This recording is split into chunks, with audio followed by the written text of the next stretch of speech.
Hey guys, welcome back Vic Ferrari's Garage. So it's been quite a while since I posted a video on vehicles, but I just didn't have anything that was really important, and this one's worth posting. So, posting?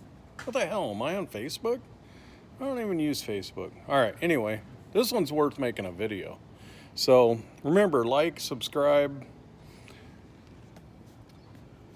So, yesterday, truck was sitting there idling for a long time. Temperature outside was about 90, and I came out and the AC was no longer working. So I drove home, left the AC off. When I got home, my gauges, this low pressure side was actually pegged out. And I got one of my employees texting me while I'm trying to talk. Anyway, this was pegged out, and this was on 150. The reason for that is because the system was not running, and the low side got really hot with the engine. The tubing got hot. So anytime you heat up refrigerant, it's going to pressurize. So that went super high. Had the pump kicked on, it would have instantly went down where it should be, and this would have went up a little bit. But because the system was really hot, this one was reading its max, because this is well, we're not going to get into gases and liquids, but this was pegged out. I looked at my chart. I have a little chart that says if your gauge says this and this, it pointed at the compressor. That was actually correct, but I was thinking, crap, I got a bad compressor. But what I did is I waited till this morning. I let the whole system cool down, came out, the gauges are equalized, basically 90 and 90, 85, 85, whatever. Now everything's equalized. So, what I did was turn the system on real quick.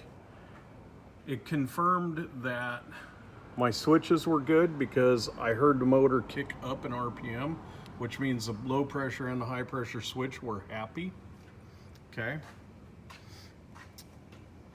The clutch was not engaging, so I started going through and checking, do I have power at my relay? So I took this test relay that I use, that I can watch it click on and off, put it in, it did click and engage.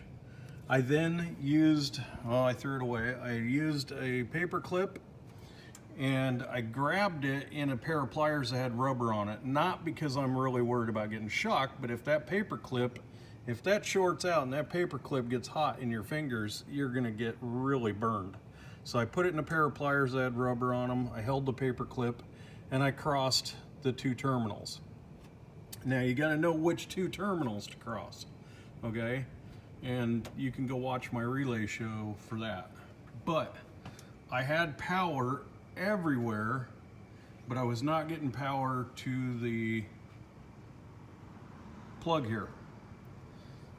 So I tested positive to the side, negative to the side, did it with both. And what I noticed while I was working on it, it's a little bit more obvious now, but this wire was twisted.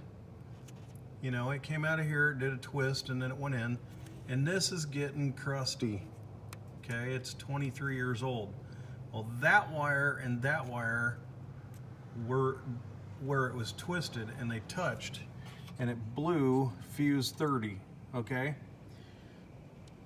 I should have checked the fuse first, but Ford, of course, does not tell you which fuse these are. It would have been really nice of them just to write that shit. And the printout that I have laying right there, obviously I cannot find the correct printout for this. So I had one that wasn't telling me that that was my fuse. So I took my multimeter, I put it on diode test just so that it would beep if you touched them together. And I went through each fuse and I found that one was bad. So I threw a replacement in there, untwisted the wires, made sure that they were still connected, you know, that they didn't burn in half. And sure enough, AC kicked on, freebie, put some tape on those wires, happy days, yay. So don't just buy a new compressor right away, guys. Really check all of your stuff. All right, hope that helps you. Vic Ferrari, have a great day.